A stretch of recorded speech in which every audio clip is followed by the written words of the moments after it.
오늘 야고보서 1장 1절 말씀을 가지고 잠깐 여러분들과 말씀 나누기를 원합니다. 야고보서는 예수님의 동생 야고보가 그 당시에 어려움에 처한 교회들을 위해서 쓴 편지입니다. 야고보의 편지를 받아보았던 교회들은 그 당시에 생각보다 굉장히 어려움 속에 있었습니다. 우선은 외적으로 가난과 억압 속에 있었어요. 박해를 피해서 흩어진 유대인 신자들이다 보니까 낯선 곳에서 적응하는 게 쉽지가 않았겠죠. 그래서 그들은 대부분 경제적인 어려움 속에 있었습니다. 그런데 외적인 문제, 이 고난과 가난, 이 문제만 이들을 괴롭힌 게 아니죠. 신앙적으로 내적인 문제가 생기기 시작했는데 외적으로 어려움들이 자꾸 있다 보니까 영적으로 쇠약해져 갔던 거예요. 그리고 영적으로 쇠약해지다 보니까 세속화의 물결이 교회 안으로 들어오기 시작했던 것입니다. 그들의 교회는 세상을 닮아가고 있었습니다. 그들의 마음 역시 하나님과 세상 사이에 갈팡질팡하고 있었습니다. 이러한 상황을 해결하기 위해서 지금 야고보는 편지를 쓰고 있거든요. 그들의 문제를 해결하기 위한 노력이 편지 전반에 나타나고 있는데, 특별히 오늘 1장 1절 인사말이거든요. 이 인사말에서부터 이 교회의 문제를 해결하기 위한 야고보의 노력이 엿보입니다. 자, 먼저 야고보가 자신을 어떻게 소개하고 있는가를 한번 보실까요? 자, 우리 1장 1절 말씀 다시 한번 읽어보겠습니다. 자, 함께 읽겠습니다. 시작. 하나님과 주 예수 그리스도의 종 야고보는 흩어져 있는 12지파에게 문안하노라. 자, 자신을 뭐라고 소개합니까? 하나님과 주 예수 그리스도의 종이라고 이야기합니다. 제가 이 부분을 가지고 수요일날 잠깐 말씀을 전하긴 했는데요. 야고보가 자기를 소개할 때 세상의 모든 조건들을 다 배제하고 하나님과의 관계성 속에서만 지금 자기를 소개하고 있는 겁니다. 그런데 하나님과 어떤 관계를 맺고 있다고 이야기합니까? 하나님과 맺은 관계의 내용이 무엇입니까? 종이라고 이야기합니다. 정확하게 번역을 하면 노예입니다. 노예. 많은 말로 하나님과의 관계를 표현할 수 있죠. 하나님을 아버지라고 부를 수도 있고요, 우리의 신랑이라고 부를 수도 있습니다. 또 하나님을 목자라고 부를 수도 있는 거 아닙니까? 그런데 야고보가 자신과 하나님과의 관계를 뭐라고 표현하냐면 자기가 하나님의 노예라고 이야기를 합니다. 아마 이 말은 그 당시 편지를 받아본 사람들에게 꽤나 인상 깊게 다가왔을 겁니다. 이 말이 주는 의미가 무엇인지 그 당시 사람들은 굉장히 잘 알고 있었을 거예요. 우리는 민주사회에 살다 보니까 노예라는 말에 담겨진 의미가 무엇인지 크게 와닿지 않을 수도 있습니다. 또한 워낙 성경에서 사도들이 자기를 그리스도의 종, 그리스도의 노예라고 이야기하지 않습니까? 그러다 보니까 그냥 의례 쓰는 말이겠거니라고 생각하는 경우들도 있습니다. 그런데 그 당시 사람들은 자기를 노예라고 소개하는 게 어떤 의미를 가지는지 너무나도 잘 알고 있었어요. 그 당시에는 노예제도가 있었죠. 노예는 좀 거칠게 이야기해서 사람 취급받지를 못했습니다. 그냥 사고 팔리는 물건에 불과했습니다. 그들에게는 인권이라는 게 없었어요. 자유도 없었고요, 인간이라면 당연히 가지고 있어야 되는 자기 결정권도 없었습니다. 물론 노예들 안에도 급이라는 게 있어서 조금 사정이 나은 노예들도 있긴 있었습니다만, 기본적으로 노예들은 주인에게 완전히 예속된 존재들이었습니다. 무자비하게 속박된 존재였습니다. 그러니까 누구도 자신을 노예라고 소개하려고 하지 않았습니다. 그 당시에 노예가 주는 말의 뉘앙스는 굉장히 부정적이었거든요. 그런데 야고보는 자기를요, 노예라고 소개를 해요. 자신을 하나님께 완전히 예속된 존재라고 보고 있는 것이죠. 그리스도에게 자기가 완전히 속박되었다고 보고 있는 것입니다. 야고보는 자기 결정권을 가지고 자유롭게 살아가는 사람이 아니었습니다. 자기 욕망대로, 자기 마음대로 선택하며 살아가는 사람이 아니었어요. 자기가 주인님이라고 부르는 예수 그리스도에게 완전히 예속되어서요, 예수님의 명령과 지시와 말씀에 의해서만 움직이는 사람이었던 거예요. 이 부분을 지금 자기를 소개하는 부분에서 명확하게 제시하고 있는 겁니다. 그 머리 해리스라는 이 학자가 아주 흥미로운 책을 하나 썼는데요, 그리스도의 종인가 노예인가라는 책을 썼습니다. 근데 이 책을 보면 노예라는 말이 가지는 이 풍성한 의미를 연구해 놨는데, 이 머리 해리스라는 이 사람이 우리가 예수 그리스도의 종이라고 할 때 이 종이 가지는 의미를 너무나도 요즘 희석시켜 놓았다는 것을 좀 불만스러워하면서 이 단어를 연구해서 책을 한 권 썼습니다. 그런데 그 책에서 그리스도의 종이라는 게 의미하는 것이 무엇인지를 이렇게 이야기하고 있습니다. 제가 조금 읽어드립니다. 어떤 의미에서든 신자들이 그리스도의 특별한 소유, 바로 그분의 소유인 백성인 까닭은 그리스도께서 신자들을 모든 불법에서 자유롭게 하시면서 그분의 노예로 사셨기 때문이다. 그리스도께서 사셨기 때문에 신자들은 완전히 오직 그리스도의 소유이며 그분의 노예들이 자원하여 받아들이는 포괄적 소유권에 포함된다. 그리스도께서는 신자들의 절대적이고 배타적인 주인이시다. 구매에 대한 그분의 권리는 무한하고 어느 노예도 서로 다른 두 주인을 적당히 섬길 수 없으므로 그분은 주권을 놓고서 경쟁자를 전혀 용납하지 않으신다. 우리가 그리스도의 종이라고 말할 때 그것이 가진 의미가 무엇입니까? 그리스도에게 완전히 소속되어 있다는 거예요. 종은 단 하나의 소속감만 가집니다. 그렇죠? 두 주인, 두 소속, 두 행동 방침, 이런 건 종에게 존재하지 않아요. 오직 한 명의 주인을 두고 오직 그 주인이 말하고 명하는 대로만 움직이는 게 노예, 종의 모습 아닙니까? 야고보가 자신을 하나님과 주 예수 그리스도의 노예라고 소개한 이 말은 아마 이 편지를 받는 사람들에게 굉장히 큰 울림을 주었을 거예요. 왜냐하면 이 편지를 받는 사람들은 세속화되어서 하나님과 세상 사이에 갈팡질팡하고 있었기 때문에 그렇습니다. 그들은 두 주인을 섬기려고 했습니다. 그들은 두 소속감을 가지려고 했어요. 그들은 두 가지 행동 방침을 동시에 붙잡고 살아가려다가 갈갈이 찢겨진 마음으로 살았습니다. 야고보서에서는요, 이러한 내용들이 굉장히 많이 나요. 무엇보다 그들은 마음이 분열되어 있었습니다. 두 마음을 품은 자들이었어요. 야고보서 4장 8절을 보면 이렇게 이야기합니다. 같이 한번 읽어볼까요? 함께 읽습니다. 시작. 하나님을 가까이 하라. 그리하면 너희를 가까이 하시리라. 죄인들아, 손을 깨끗이 하라. 두 마음을 품은 자들아, 마음을 성결하게 하라. 지금 야고보는 그들을 향해서 부정하고 불결한 존재들이라고 이야기해요. 왜 그렇습니까? 마음이 분열되어 있었기 때문에 그래요. 두 마음을 품은 자들이라고 정확하게 이야기를 하죠. 근데 마음만 이렇게 분열된 게 아니라 마음이 분열되니까 말도 분열되기 시작했습니다.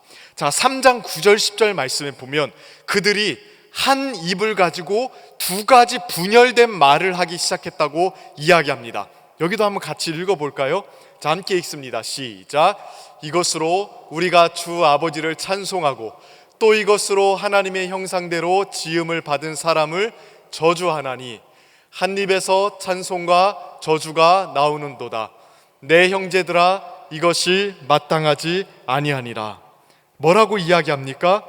한 입으로는 하나님을 찬양하는데 동일한 입으로 다른 사람을 저주했다고 이야기해요.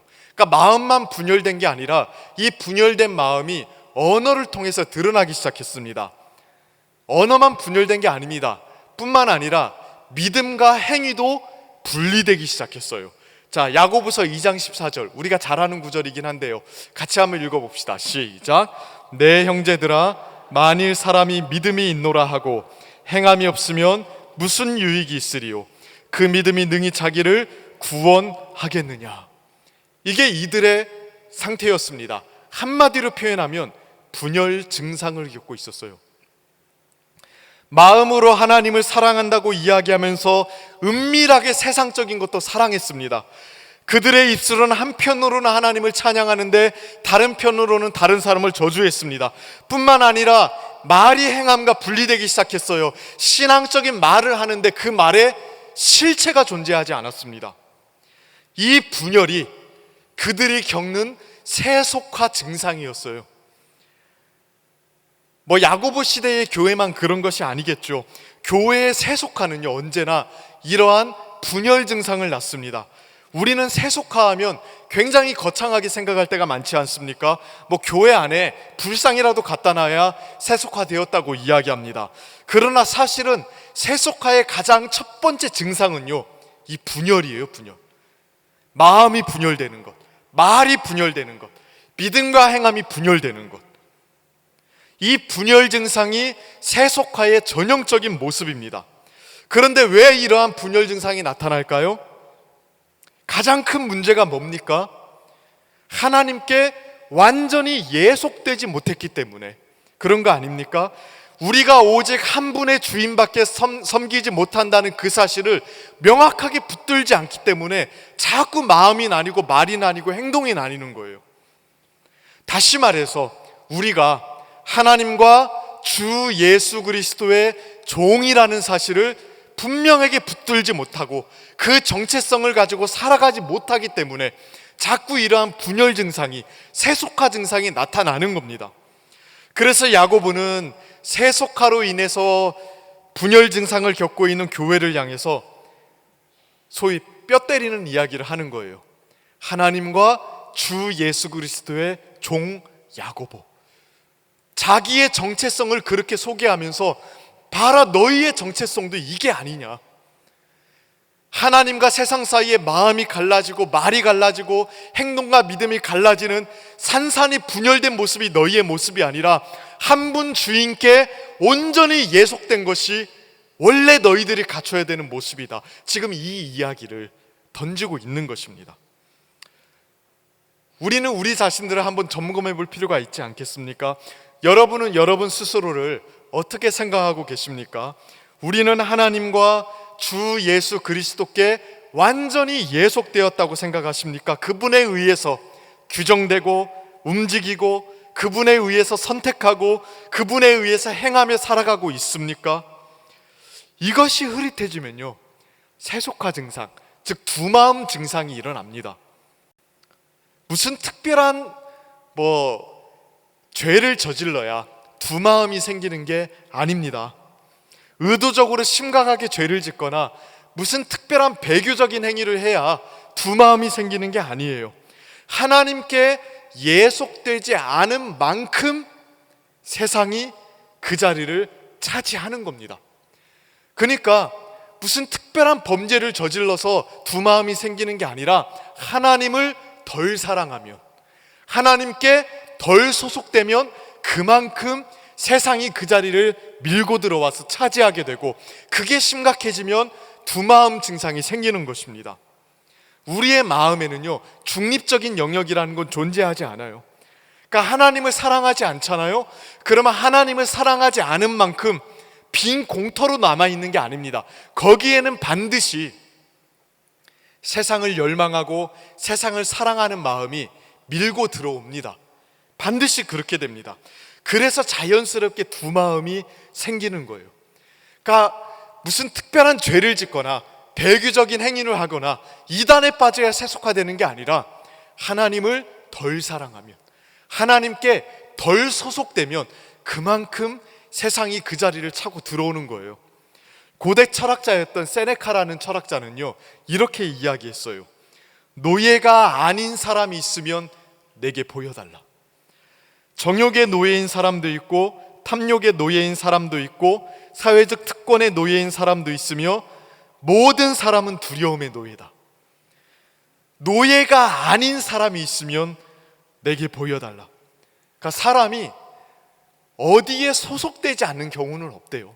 하나님께 소속되던가 세상에 속하던가, 하나님께 소속되지 않은 만큼 그 사람은 세상을 향해서 마음을 열게 되고 자꾸 그 방향으로 나아가게 될 수밖에 없다는 것을 아주 통찰력 있게 보여주는 말 아닙니까?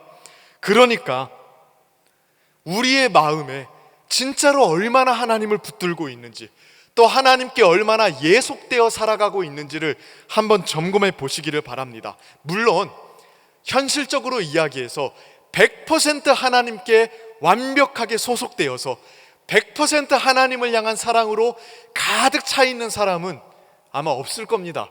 이 세상에서는 그런 상태에서 살아갈 수 있는 사람은 없죠. 우리가 구원받았어도 우리 마음속에는 여전히 죄성이라는 게 있잖아요. 그러다 보니까 100% 완벽한 상태는 없어요. 그러나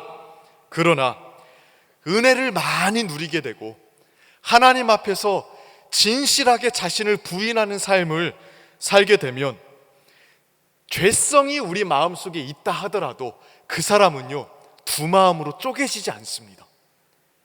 그러니까 우리가 하나님께 예속돼야 된다고 이야기할 때 죄가 하나도 없는 100%의 순결한 마음에 도달해야 된다고 생각하면 그거는 조금 무리입니다. 그렇게 될 수가 없어요. 그러나 진짜 은혜를 많이 받고요, 하나님 앞에 부단히 자신을 부인하면서 자기 부인의 삶을 살아가잖아요. 그러면 죄된 마음이 있어도 그 마음은 찢겨지지가 않습니다.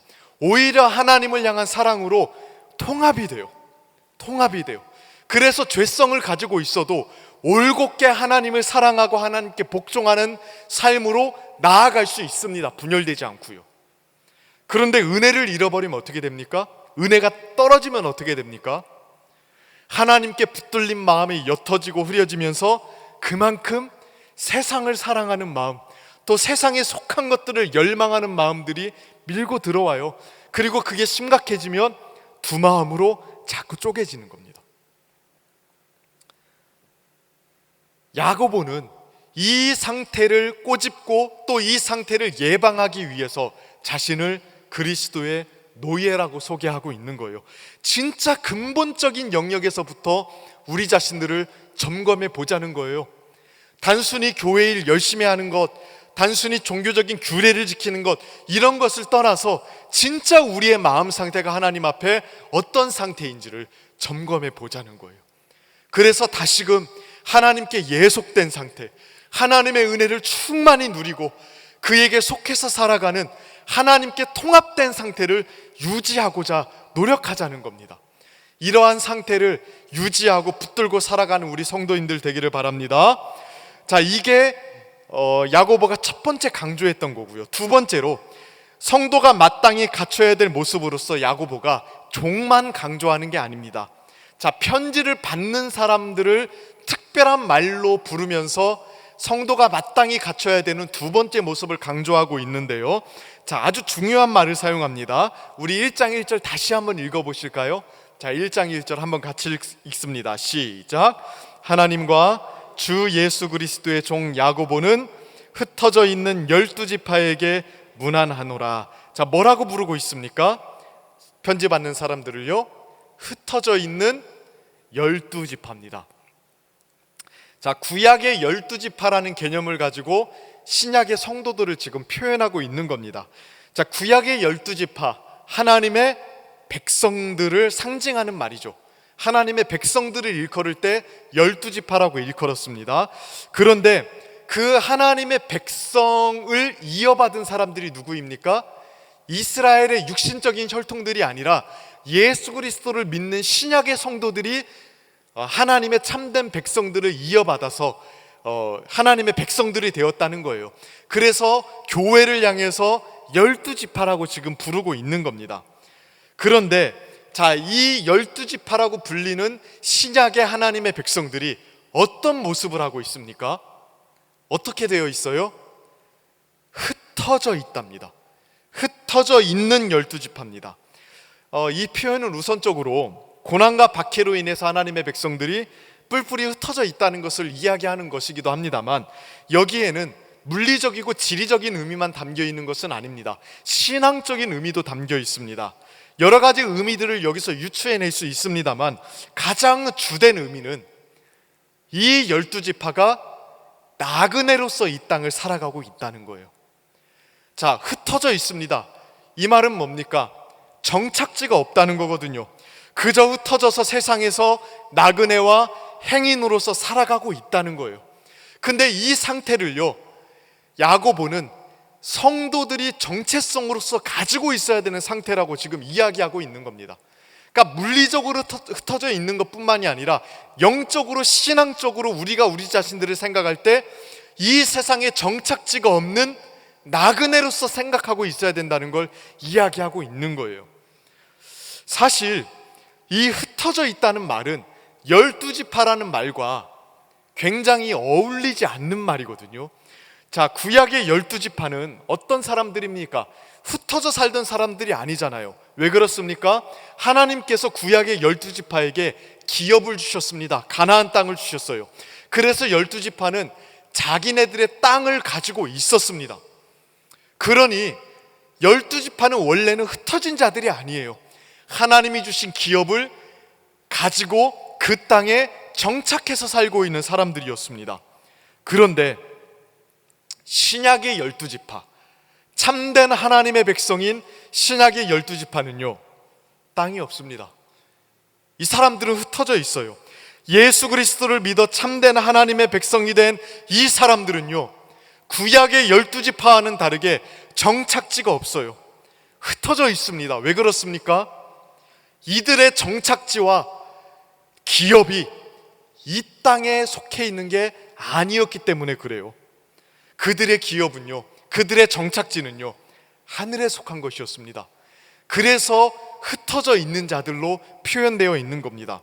물론 구약의 신실한 성도들도요, 가나안 땅이 자신들의 영원한 정착지라고 생각하지는 않았습니다.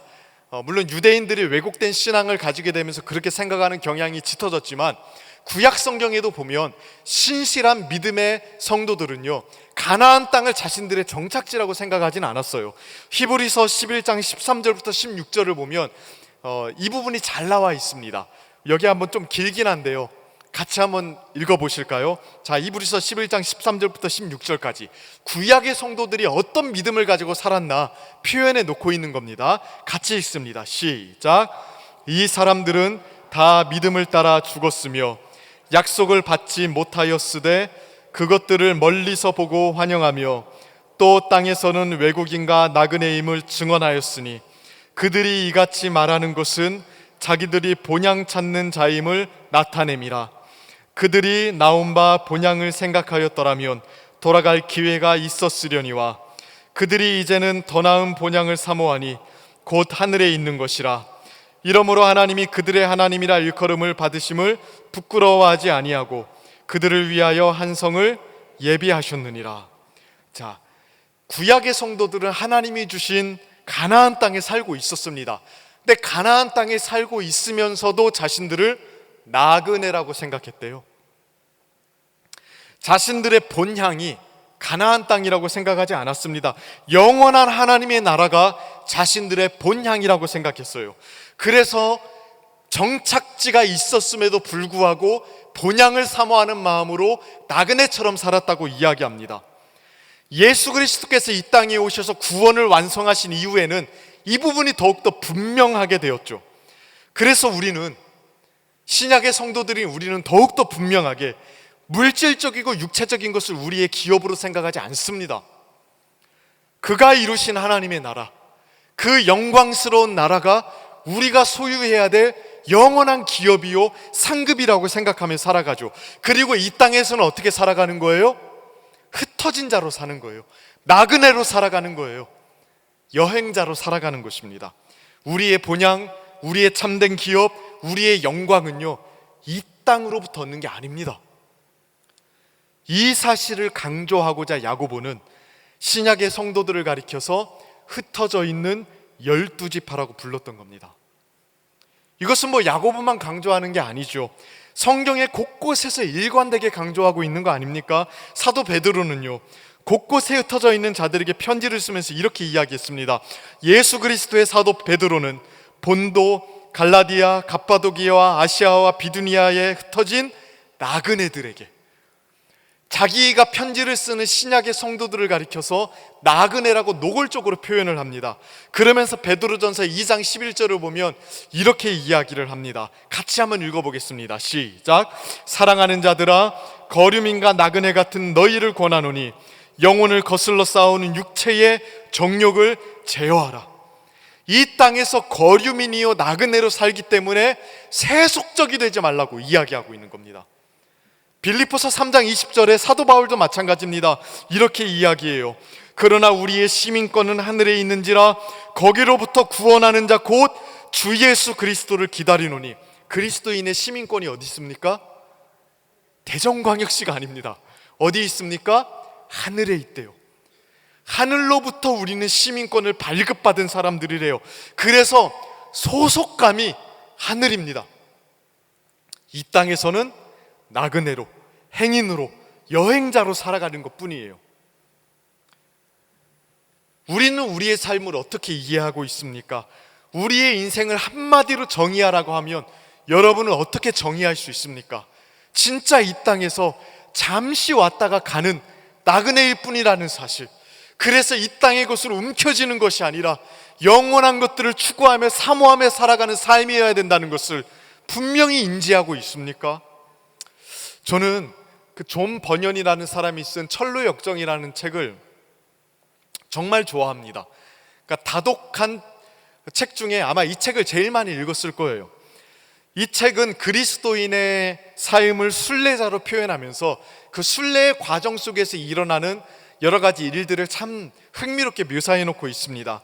근데 제가 그 책의 내용 중에 가장 좋아하는 단락이요, 그 주인공 크리스찬과 그 믿음의 동역자인 신실이라는 이름의 사람이 허망시장에서 겪었던 일을 묘사하는 내용입니다. 그 부분을 제가 참 좋아합니다. 허망시장은요, 허망한 것들, 세상적인 것들을 내다 파는 시장이거든요. 근데 그 복잡하고 세속적인 그곳을 이 믿음의 두 순례자가 통과하면서 겪는 일을 정말 기가 막히게 묘사해 놓고 있습니다. 이 두 명의 순례자가 그 세속성이 진한 그 허망시장을 통과하는 모습을 보면 정말 우리에게 많은 귀감이 됩니다. 제가 그 부분을 조금 발췌해 왔는데요, 잠시 읽어드립니다. 이들이 시장에 왔을 때 시장에 나왔던 이들의 관심이 일제히 두 순례자에게 쏠렸다. 여기에는 몇 가지 이유가 있다. 첫째, 둘은, 그러니까 크리스찬과 신실이라는 믿음의 순례자들입니다. 둘은 장터에서 물건을 사고 파는 이들과 차림새가 전혀 달랐다. 시장에 나왔던 이들은 놀란 토끼 눈을 하고 크리스천과 신실을 쳐다보았다. 더러는 멍청이들이라고 하고 손가락질했다. 정신병자라거나 외지인이라며 소곤대는 자들도 있었다. 둘째로, 둘의 차림새도 낯설었지만 그곳 주민들에게는 말투가 훨씬 더 거슬렸다. 크리스천과 신실은 시장에서 통용되는 세상의 말이 아니라 언약의 왕국에서 사용하는 언어를 사용했으므로 두 나그네의 이야기를 알아듣는 이가 거의 없었다. 그래서 시장 사람들은 너나 없이 둘을 야만인으로 여겼다. 셋째로, 두 순례자가 시장에 깔린 상품에 눈꼽만큼도 관심을 보이지 않았다는 점이다. 바로 이 부분이 장사꾼들을 가장 짜증스럽고 헷갈리게 만들었다. 제대로 쳐다보지 않는 건 물론이고 이런저런 물건을 내보이며 사가라고 소리쳐 부르자 아예 손가락으로 귀를 틀어 막고 내 눈이 헛된 것을 보지 않게 해주소서라고 부르짖었다. 순례자들의 낯선 행동거지를 지켜보던 상인 하나가 비웃음이 담긴 목소리로 물었다. 도대체 무엇을 사려고 그러시나? 그러자 크리스천과 신실은 단호한 말투로 말했다. 진리를 사고 싶습니다. 여러분은 이 둘의 모습이 어떻게 보이십니까? 이 모습이 우리의 모습이 되어야 되지 않겠습니까? 세상의 허망한 것들에 마음을 빼앗기지 않고 오히려 영원한 것들을 추구하며 이 세상에서의 순례자의 길을 걸어가는 것이 우리의 모습이 되어야 되지 않겠느냐는 겁니다. 우리가 이 나그네적인 정체성을 놓치면 안 됩니다. 이걸 놓치면 이 세상이 전부인 줄 알고 살아갑니다. 세상에 속한 것이 가장 가치 있다고 생각하고 그것을 세상 사람들과 똑같이 추구하며 살아가기 시작합니다. 하나님께서 우리를 이 세상에 잠깐 보내신 이유는 그저 이 세상에서 허망한 것들, 곧 없어져 버리는 것들 추구하면서 잘 먹고 잘 살라는 게 아니었잖아요. 이 세상에서 성공해지고 부유해지라는 게 아니었잖아요. 세상 사람들과 똑같이 이 세상의 것들, 주님의 이름을 거들먹거리면서 많이 추구하라고 이 세상에 보내셨습니까? 그러지 않지 않습니까? 우리는 영원한 것을 위해서 지음받은 사람들입니다. 이 세상에 잠깐 지나가는 나그네로 살면서 영원한 그 나라를 바라보고 그것을 가장 가치 있는 것으로 여기고 그것을 위해서 수고하고 땀 흘리는 삶으로 하나님께서 우리를 부르셨습니다. 이 땅에서의 삶이 가치 있는 이유는 그것 때문 아닙니까? 영원한 것을 위해서 이 땅에서 수고하고 땀 흘리는 것뿐이지, 이 세상의 헛된 것을 위해서 살도록 우리는 부름받지 않았습니다. 우리는 영원한 것을 위해서 부름받았다고요. 이것을 놓치면 안 됩니다. 그러면 어떻게 해야 이 나그네적인 정체성을 잘 붙들 수 있습니까? 아까 우리가 살펴본 것에 답이 있어요. 뭡니까? 자신이 하나님과 주 예수 그리스도의 종이라는 사실을 더 확고하게 붙잡으셔야 됩니다. 그래야 이 세상에서 나그네로서 살아갈 수 있는 거예요. 그러니까 하나님과 예수님께 예속되는 것이 분명해야 이 세상에 붙들리지 않고 나그네로서 살아갈 수가 있는 것입니다. 하나님께 매이지 않으면 이 세상에 매이게 됩니다. 그리고 이 세상에 매이면 나그네로서의 정체성, 순례자로서의 정체성을 잃어버리게 돼요. 우리가 그리스도께 매여 있을 때, 그리스도께 집중할 때, 그리고 그리스도 안에 있는 것들을 가장 가치 있는 것으로 여길 때, 그때 세상에 매이지 않고 세상을 향해서는 나그네로서 살아갈 수 있는 겁니다. 그러니까 공식처럼 외우십시오. 하나님을 향해서는 종으로 있는 거고, 세상을 향해서는 나그네로서 있는 겁니다. 하나님이 우리를 보셨을 때 우리를 종으로서 여기셔야 되고, 세상이 우리를 봤을 때 우리를 나그네처럼 여기는 게 건강한 그리스도인의 모습이에요. 그러므로 이 말씀 앞에서 우리 자신을 한번 점검해 봅시다. 그리스도께는 매여 있고 세상을 향해서는 나그네로 있습니까?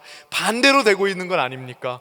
세상을 향해서는 매여 있고 하나님 나라에 대해서는 나그네처럼 살아가는, 뒤바뀌어 버린 것은 아닙니까? 이게 뒤바뀐 게 세속화거든요. 사실 오늘날 우리는 너무나도 현세적이 되고 있어요.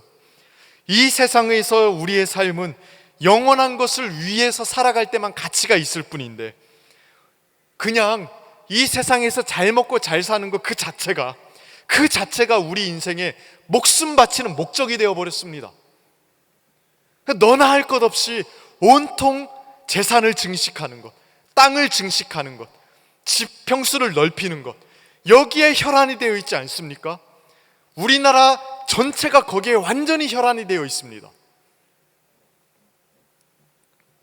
이 세상에서 잘 먹고 잘 사는 것, 박수와 갈채와 명예를 얻고 부를 얻는 것, 이게 우리에게 너무나도 중요한 화두거리가 되어버렸다는 겁니다. 그래서 예수 믿는 사람들끼리 모여도요, 맨날 집 얘기밖에 안 해요. 맨날 부동산 얘기밖에 안 합니다. 세상 사람들과 똑같은 것에 관심 가지고 그것을 전부라고 여기며 살아가는 거 아닙니까? 우리는 여기서 나그네일 뿐입니다. 잘 먹고 잘 사는 것에 목숨 걸 필요 없습니다.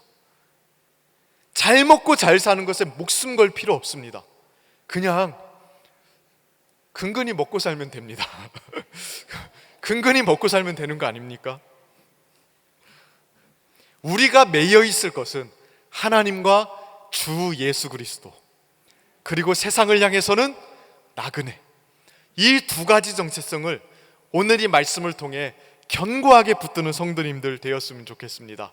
그래서 진짜 하나님께서 우리를 봤을 때는 나의 충성된 종이구나, 평생 나에게 노예 노릇하면서 성실하게 살았구나라는 평가를 들었으면 좋겠고, 세상 사람들이 봤을 때는 아까 크리스찬과 신실이라는 철로역정에 나오는 두 순례자가 세상 사람들에 의해서 아주 기이한 평가를 받았던 것처럼 그런 생소한 존재로서 여김을 받으면서 나그네로 살아가야 됩니다. 그 두 가지 정체성이 여기 앉아있는 우리 성도님들에게 굳건히 붙잡히게 되길 주님의 이름으로 축원하고 축복합니다. 기도하겠습니다.